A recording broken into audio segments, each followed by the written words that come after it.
Okay. Kia ora, and welcome back.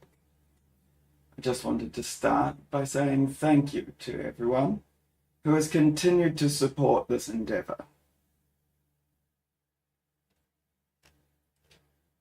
I would also like to announce that the incredibly talented cartographers over at the Artisans Guild have accepted the museum's request for an affiliation. So if you like the backgrounds that I've been using, and I will be using more, you can head on over to Czepeku using the link below. Now, without any further ado, let's begin. So, last we left off, Diacrus had just been requested by a friend of his, a wizard, to look into a hostage situation in the town of Daggerford. Heading over there with the help of a high mage using a teleportation spell, he arrives at Daggerford to find it, aflame. He investigates. No, not that one. There we go. Investigating around, found a Kenku that was also attempting to discern what has happened here and claim the reward that has been promised by the nobles of Waterdeep. He made his way into an alley and discovered beneath the guard tower a goblin and its pet warg, or direwolf, and so decided to deal with this threat. And that is where we left the episode last time, and that is where we will pick up from now. So,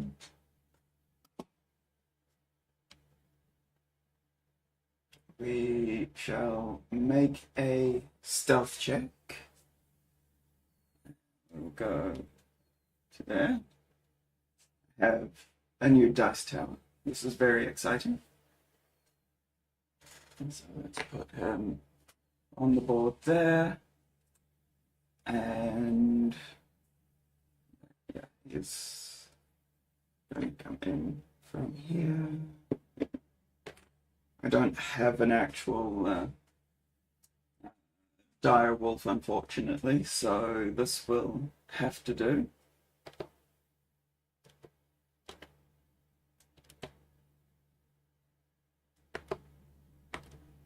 There we go. So, a stealth check is called for.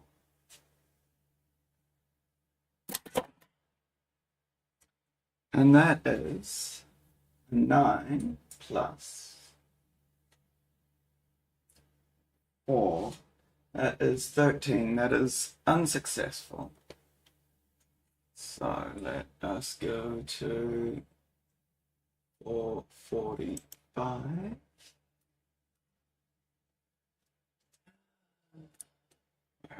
There.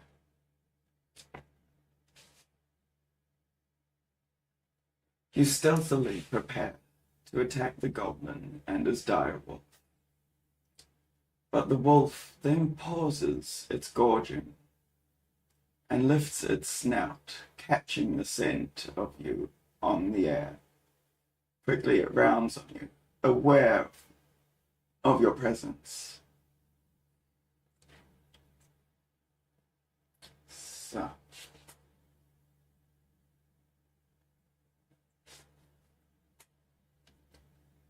we shall go to combat now. So this is a goblin. Again, I don't have any goblins, so we are using a kobold from Printable Heroes. So wolf turns around, kobold turns around, and this kobold looks reasonably well armed, wearing a chainmail shirt and wielding a shield, along with his what does he have? Scimitar and a short bow across his shoulder. So that is bonus action. Interesting.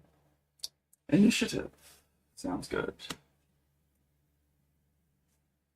So that one for Diagrus, that one for the goblin, and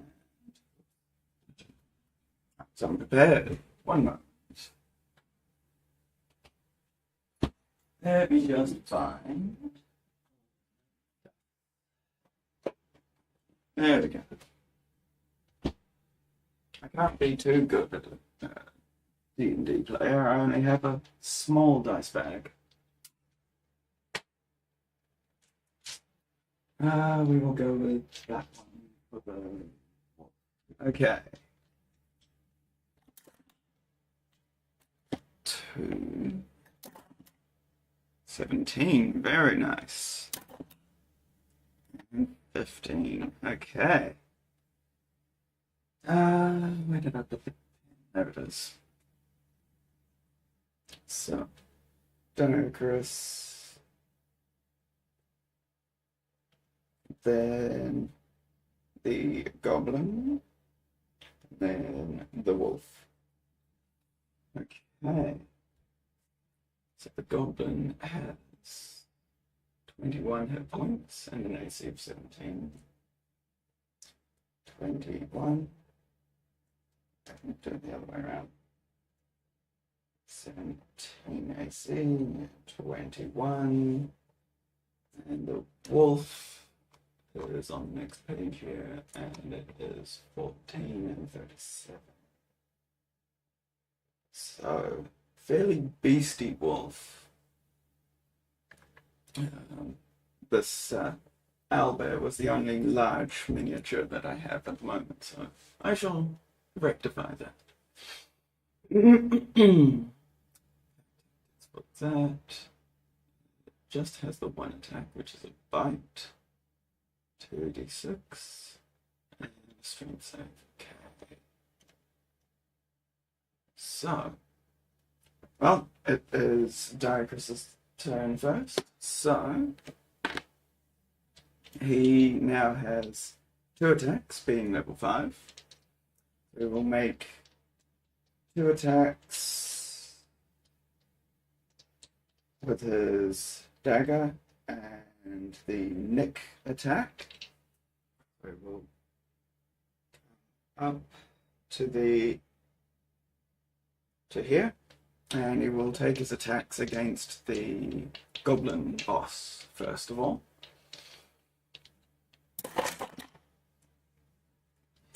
Okay. One of those will hit. The other 2 will not, though.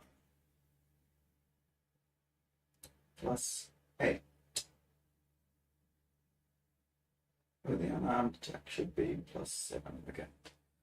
+8. So 7 and 8. No, so that's 10, and that is 15. So 2 miss, 1 hit. So that is a D8 now because he's leveled up.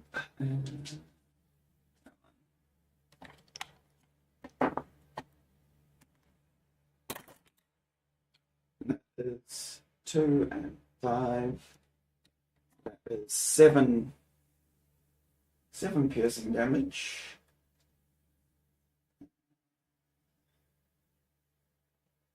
And we'll also make two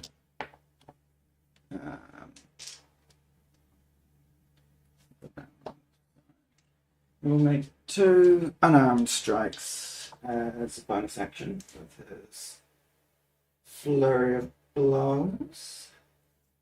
There we go. And that is 214, so both of those miss. Oh dear. Okay, it is now the goblin's turn.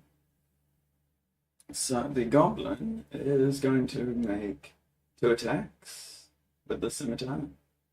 Second has disadvantage. Interesting. Oh, right. No. That is interesting. Okay. That one. So, first attack. That is going to be a 16 to hit, which will miss.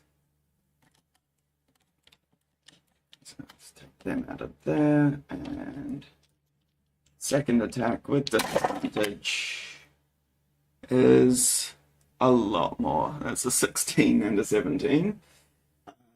So, unnatural 20.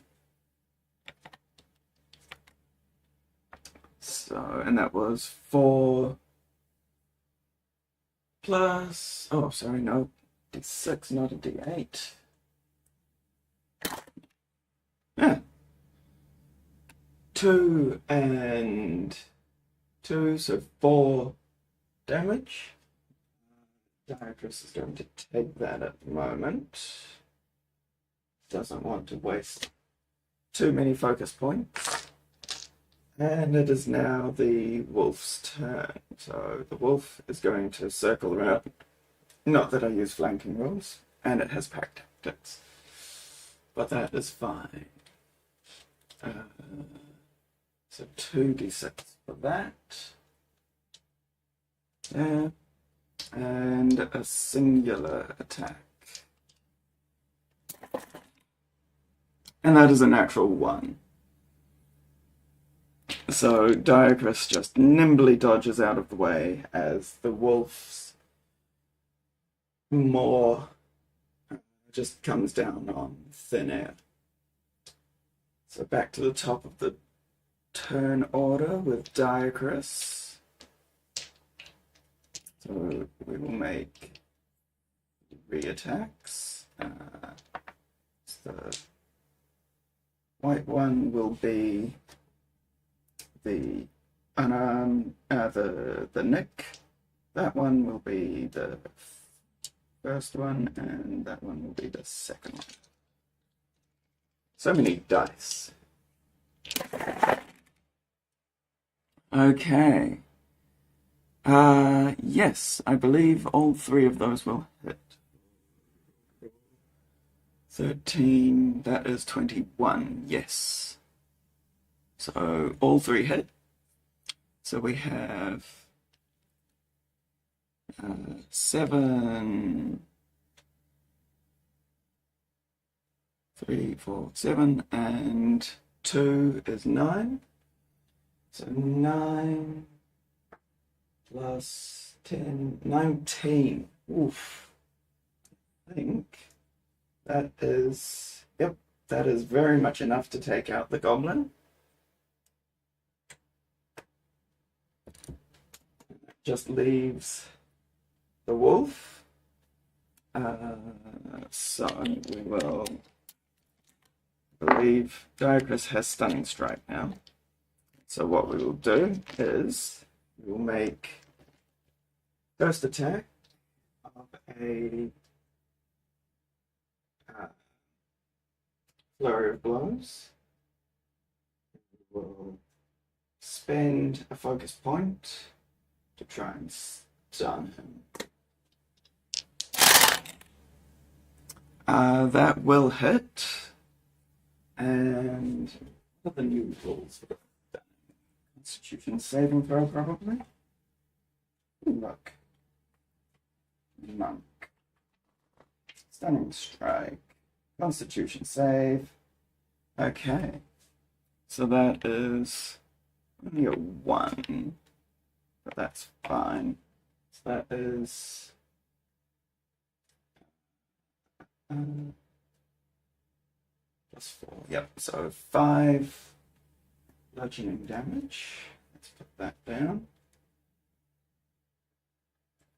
And a Constitution saving throw for the wolf, which is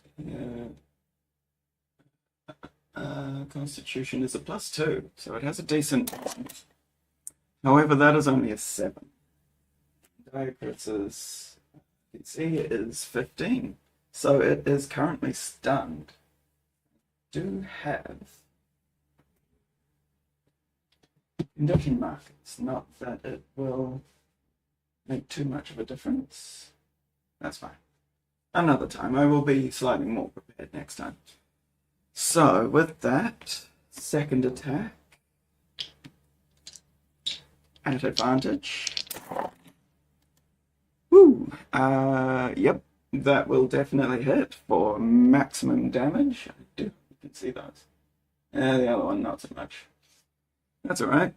So 8 and 4 is 12. Another 12 damage.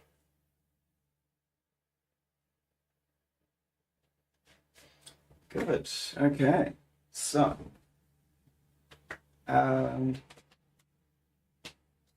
that is Diocris's turn. The goblin is no longer with us, being very much unconscious on the floor.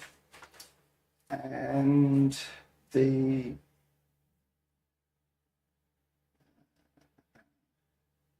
has the stunned condition. Excellent. Which does until the start of your next turn. Excellent. Okay, so it is currently stunned. So it forfeits its turn, and it is now Diocris's turn once again. So it is no longer stunned. 1, 2. So Nick and the 2 daggers. Yeah, 2 main strikes. Oh dear.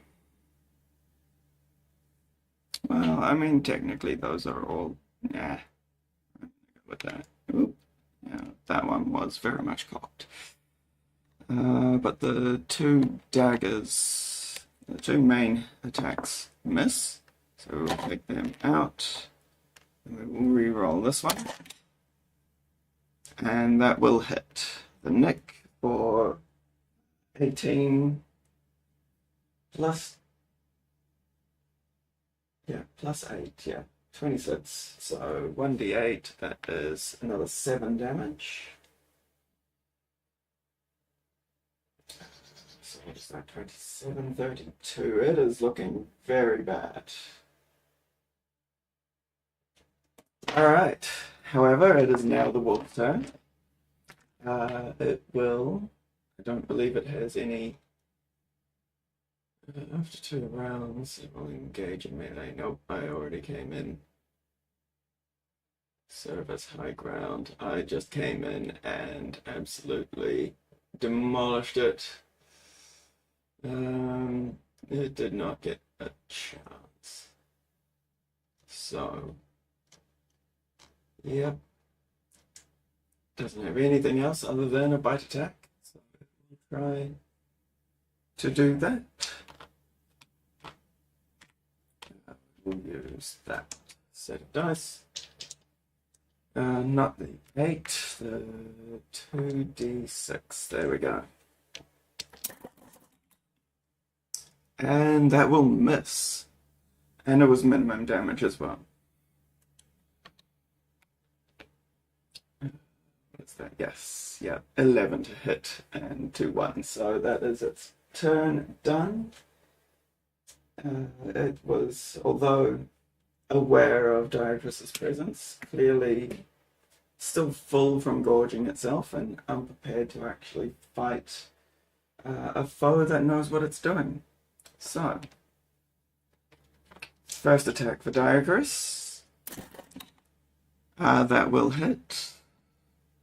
19. Whoops. And yeah. For 3 and 5. This is the magical dagger that he received from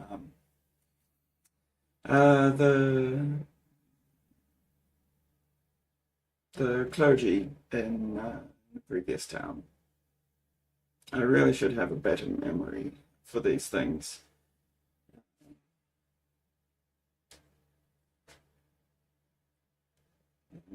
I do not even write them down. Okay, excellent. Well, that's fine. Okay, anyway.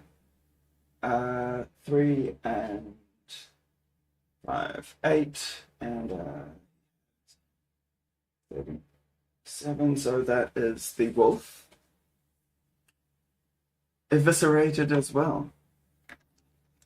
And they both lie on the ground, looking rather disheveled. Yes, disheveled. There we go. So, with that, we are successful in this combat. 60. You search the body of the goblin and his dire bodies, I suppose, but find nothing of any note, at least not relating to your quest. The goblin does possess a golden censer, however, used for burning incense, which he no doubt looted from some temple. The censer is worth 150 golds, you would estimate, and weighs about 4 pounds. We shall return up the stairs and out, as we have already explored above. We have looked at the barricaded door and down the alleyway, and so we will return to the map and go to the next point, A4.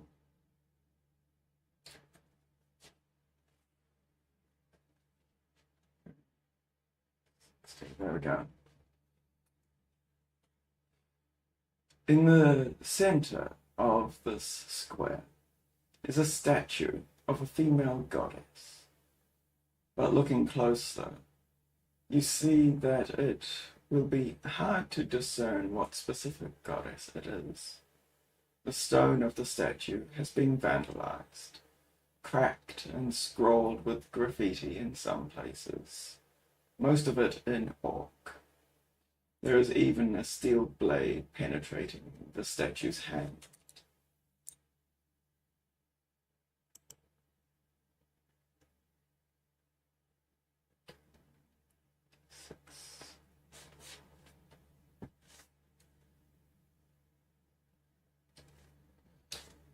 You move closer to the statue to read the graffiti. Sadly, there are a lot of messages from townsfolk to try and locate lost loved ones.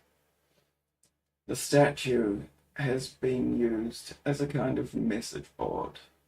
One in particular catches your eye.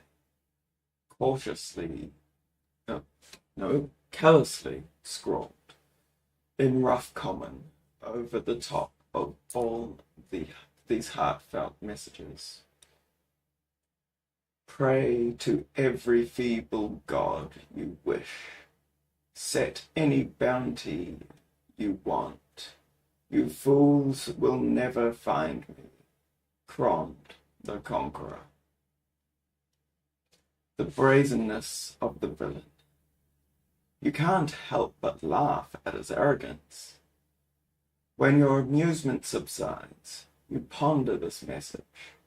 Obviously, Crond feels he is well hidden, so you reason he probably isn't anywhere near. Probably not in Daggerford, for that matter, unless the ducal castle. But that would be too obvious, surely. Pondering these thoughts, you consider your next course of action. So go to A. And then we may as well go in some sort of logical order.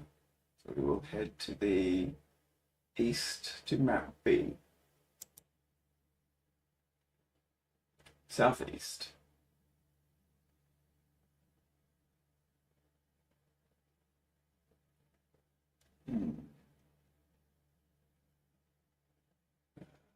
This over here. May as well start at the beginning.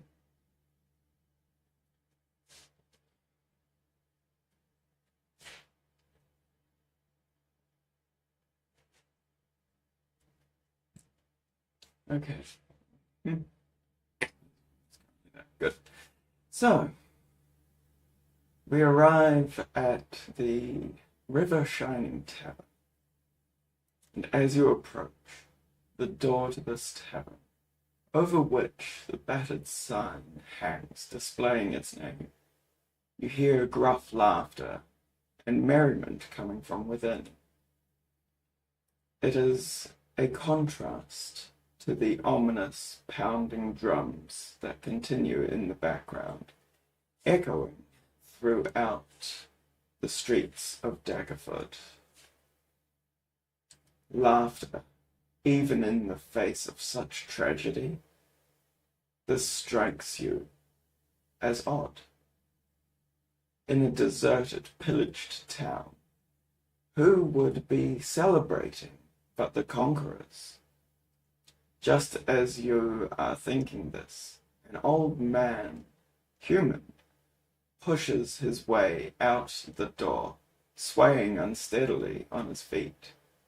He grabs you by the shoulders and gives you a bleary, drunken smile.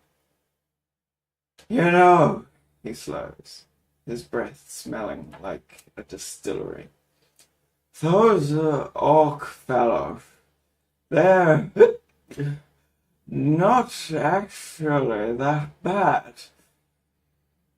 Then he shrugs to himself and staggers off down the street.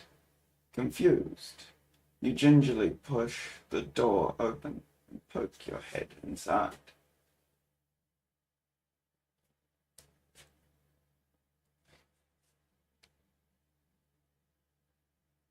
Uh, 198.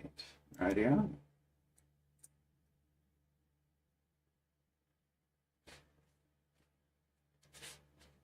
A few heads turn your way, regarding you casually, then go back to their tankards of ale. There are humans in there as well as orcs, and it appears that differences have been set aside within the walls of this tavern in favor of drinking. Come in, young'un, an old man calls out to you. You're safe in here. This is hallowed ground. These orcs aren't part of the raiding crew. They're locals, spared by the invaders. They're on your side. So that is an interesting development. Obviously, goblins have, I guess, some similarities to orcs, so perhaps that is why they were spared. Or perhaps Crond. Crond does sound like an orcish name, so perhaps Crond spared them, thinking they were allies of his. We will... What are our options? Approach the bar. drink. We won't drink just yet. We will sit with the old man, I think. We've got 406. That sounds like a good place. And then we will go to the bar, probably. The old man smiles as he sees you coming over to talk to him. So you come to rescue us all, have you? Well, good for you.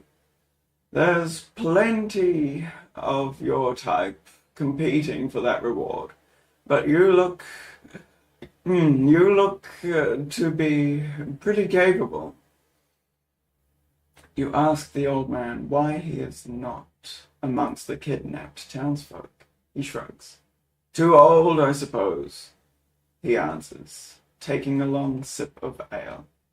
I'm slow, I suppose they thought I don't pose much threat, so too old to bother with, but I'm not entirely useless. What do you mean by that? You ask him. I've got a little snippet of information that I've been saving for one such as you, he says. Something that might help you. He lowers his voice and leans in close. Against orcs. I'm all ears, you say. The old man looks around, then takes another long draught of ale and meets your gaze squarely. In the misty forest, some say that a young dragon holds a mighty relic amongst its hoard, thought to be lost for generations. The gauntlet of Tür Stonebeard. Heard that name before? The inventor of Orcslayer steel. Your ears perk up at this. It's said that the relic grants the wearer special powers when fighting against orcs. He glances furtively around once more. So, if you were thinking of facing off against Kron Vikuk at any stage, might be worth a look, eh? You wonder if the ale has gone to the old man's head, or if he just likes telling tall stories. But something about this rings true. It sounds almost too fantastical to be made up. You file this piece of information away. Thank the old man. And move towards the bar. Let me just write that tidbit of information down. Tour Stonebeard, a very typical dwarvish name. Stonebeard and the gauntlets, which would be very useful for a monk. What were they called? The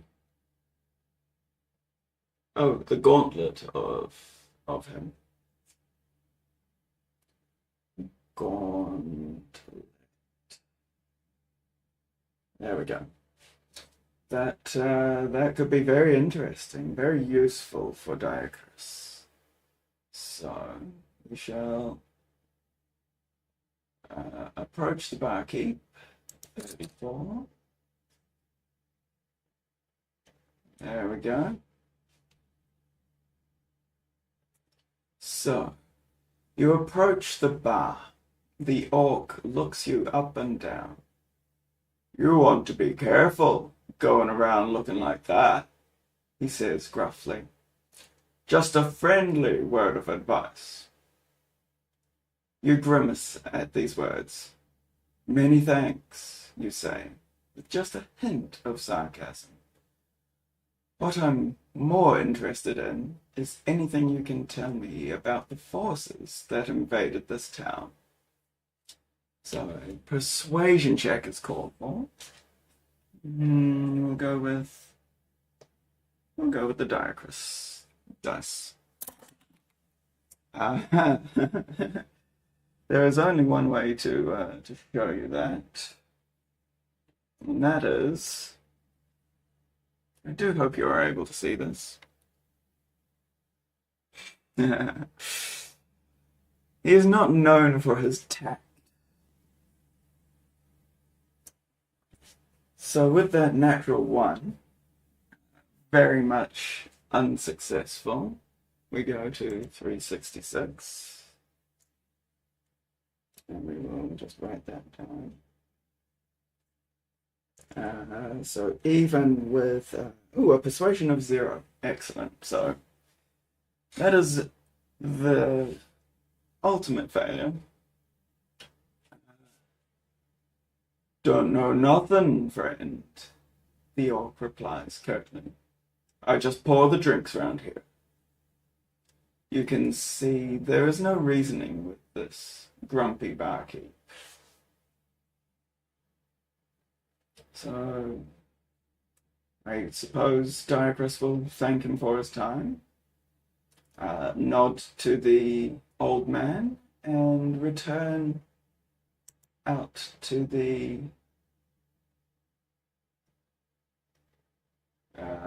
no, that is incorrect. Did I go to the wrong place?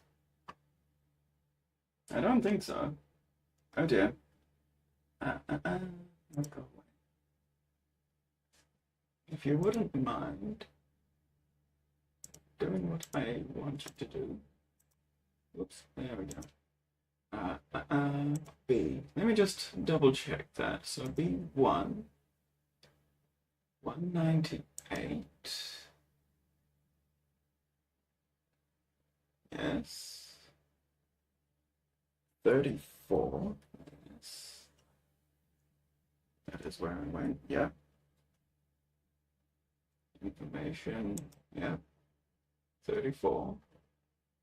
Yes. Unsuccessful. 366. Ah. Interesting. They appear to have the wrong one. Oh well. B. So we will return there anyway. And we will head up to this one.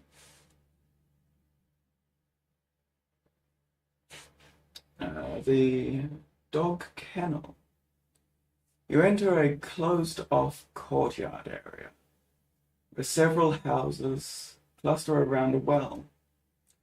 It is quiet, utterly deserted, apart from a scratching sound, which seems to be coming from a dog kennel at the courtyard's edge.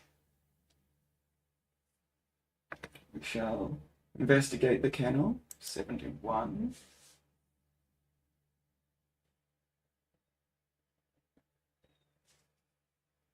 Walking up to... No, wrong one. That's 72. You slowly and cautiously approach the kennel. The scratching sounds get louder as you approach, and are accompanied by chomping and slavering as well. What kind of hound makes its home in this kennel? As you approach, you see weapons lying at the side of the kennel, a short sword and a small hand crossbow. You may take it either or both. To call out, I certainly wouldn't.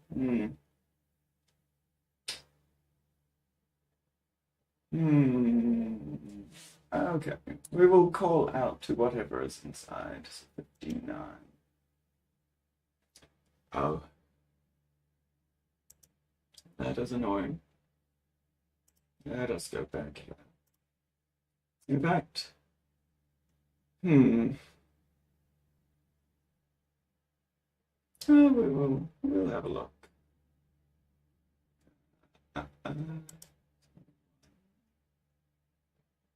Where did it go? 59. There we are. You call out to the dog, or whatever is in there, and the chomping abruptly stops.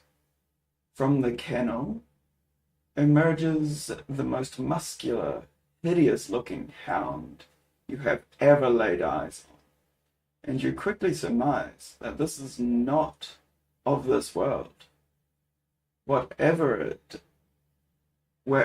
moves, it appears wreathed in shadow, and before you can think what to do, it launches itself at you.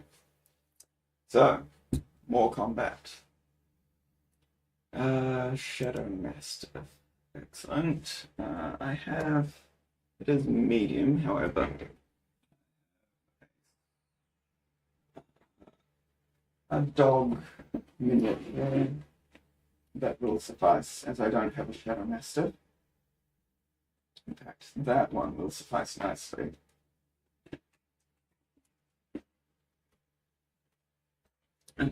So, we shall position back to here. Probably only about that far apart. And we shall roll initiative. Go with, what do I have that's? Yeah. Yes, blue and black for the Mastiff, and the orange and blue for Diagras. So Diagras is going first.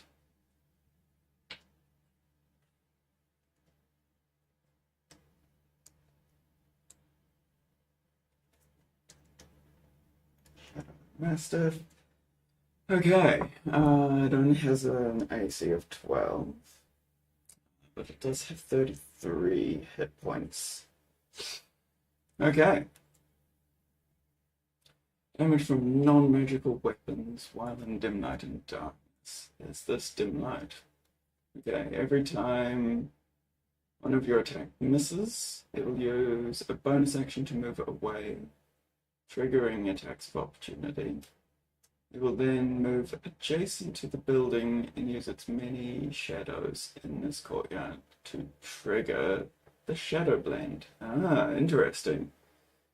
So it has really high wisdom. Not that good intelligence, but high wisdom. This causes the Mastiff to become invisible, after which it ends its turn. While invisible, attacks are at disadvantage and it's at advantage.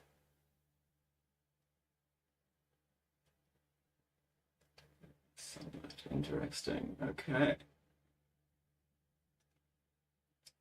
Okay, interesting. Let's see ethereal creatures and objects. Keen hearing and smell. While in dim light or darkness, Mastiff can use a bonus action to become invisible, along with anything it is wearing or carrying, us until it attacks in bright light or takes damage. Wonderful. So,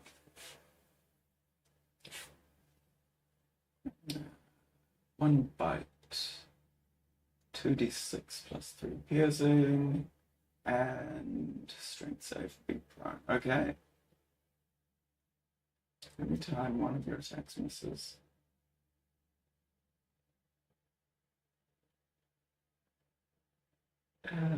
Interesting. Not at all. Okay. I suppose. Yes. Good. That makes sense. So, apologies for that moment of silence. Hopefully it's not a moment of silence for Diagras. So, the will has leapt out of the small doghouse. So Diagras will move up to it, not knowing any of this information, and take 2 attacks. That is weird, but that's fine. 2 attacks to start with, and they will be...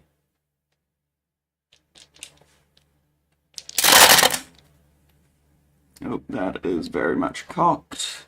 The first one will hit with an 18. And a 16. Yes, both will hit. So that is 9 and 10, so 19 damage on the first 2. That is a lot. That is over half its hit points. And the nick attack.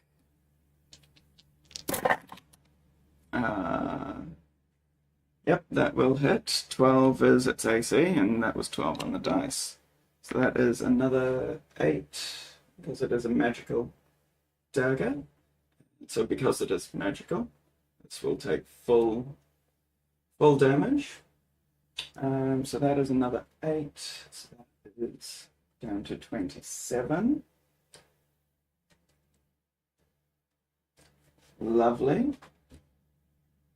Down 27. So it's down 6. Lovely. 6 hit points left. So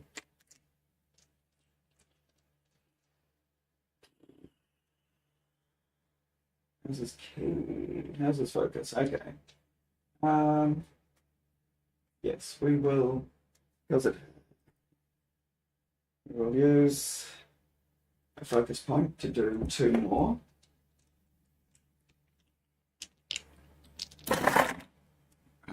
And that is very cocked again. I should only do 1 at a time. It seems to be not enough room. But that one will hit. And oh dear. Oh no, 5 and 7 is exactly 12. So both hit.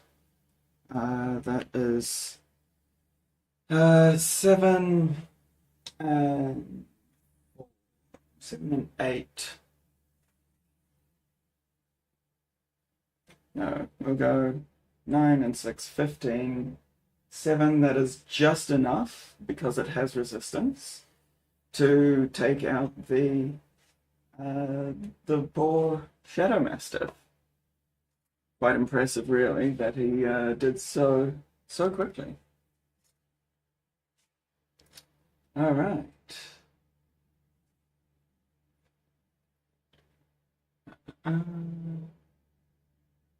If you're victorious, you want to check out the well. Yes, onto the well.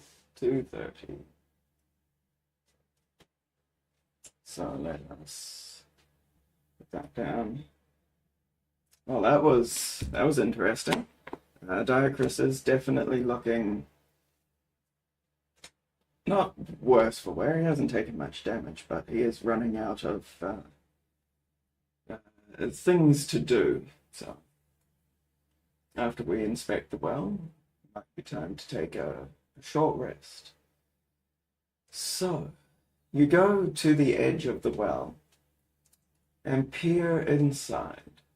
Your stomach turns at what you see. A pile of dead bodies, mostly town guard by their dress and arms, are in a grisly tangled mess at the bottom of the well. Dwarves, halflings, men, women. You grit your teeth, swearing vengeance for the heinous cruelty meted out to these poor souls. And ever in the background, the pounding of drums, taunting you. A perception check. Interesting. I wonder whatever it could be. At least I have, well, it's perception +4, so Diacrys does have good perception. However, a natural 1 won't perceive anything. So we go to 5. There we are. You can't tell where the sound of drums is coming from. The noise reverberates off every surface, making it hard to discern the source. So, back to B2. I've done that, so we go back to the map. And we will actually use this opportunity, having finished that, to take a short rest. So how do I do that again? I believe travel table.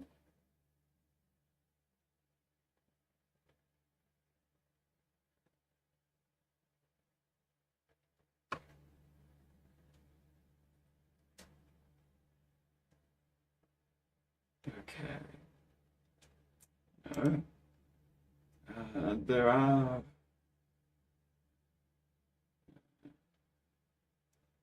okay. Should be somewhere here. Random encounters. Rest. Short rest uses 2 progress. But resting is not without risk. I attempt to take 2 per day. Investigation check. DC for the ruins is 11. I'm not sure I trust you anymore. We'll find another dice. Yes, this one will do nicely. Investigation is +1, so we will investigate to find somewhere to rest. That is an 11 exactly. So, if you fail, if you succeed, you do find an appropriate place. You would probably return to the tavern that we were at previously and take some time there. So, let us roll some dice. So, hit dice. Just need 1 to recover. 4, perfect. So he's back at full health. Those. Oh, good. So he's used 1 of them. And he has all his focus points back because that is one of the joys of being a monk. So he spends an hour in the tavern, probably buys a drink. In fact, let's see if I can find that tavern again, and we'll have a look at what the drinks are. He'll buy a drink, and, take his time, spend an hour. Yes, here we are. 196. Oh, no, 196. 198. There we are. So, 48 for the drinks. Let's have a look. So, you ask the barkeep about the row of mysterious-looking bottles sitting on the top shelf. Oh yes, our top shelf stuff. To be honest, friend, I've forgotten what's in most of the bottles. Luck of the draw, really. But there's not much of them left, so I restrict each customer to 1 drink. 10 gold pieces a shot, and I cannot vouch for the results. Choose one of the drinks from the list below. The list below, where are they? An elegant crystal bottle, shaped like a candle, which contains a clear liquid that seems to emit light. The label reads, Glow Gin. There's also a bright green liquid in a dragon-shaped bottle. The label is torn and all you can see is the word dragon. A wine bottle containing an innocuous looking clear beverage with hints of red. The label reads Elvish Elderberry Wine. Apparently that smells like your father. A short, squat bottle containing a thick brown liquid, which reads Dwarven Stout. And a clay bottle, painted green and brown, with a large stopper on top. And this reads Bug Beer. There is... Or a bizarre bottle, shaped like a huge eye, which reads Eye of the Beholder. I think we will go for the light gin, glow gin, 463. So that is 10 gold, and we will just put down here glow gin, 463. As you sip on this pleasant tasting spirit, you notice a light begin to emit from your body. Slowly it subsides, but then you find, when you will it, you can bring the glow back. This drink appears to have the effect of bestowing the equivalent of 60-foot dark vision. Interesting. Well, that was fun. I believe Dragonborn do have dark vision. So he now has 120 dark vision. Let's check on that. I will just make a note of it anyway. I will deal with that later. So he now has 60-foot dark vision. Wonderful. So, that is probably a good place to end for now. We will return to this next week. Thank you again, everyone, for joining me. And that one.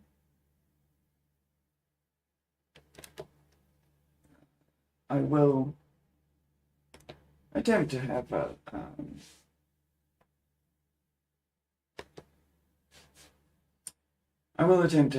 proper outro next time.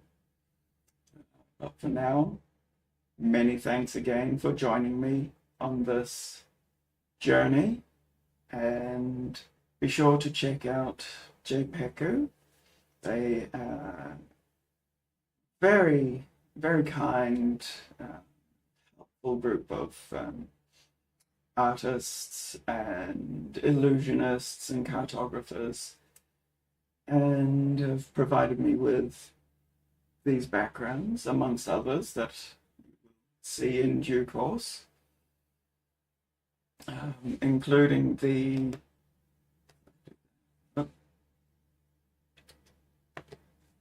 including this one, which is animated. You can see here, oops, you can see here the portal moves, as does the chandelier up here. I'm quite fond of these illusions that they have cast. So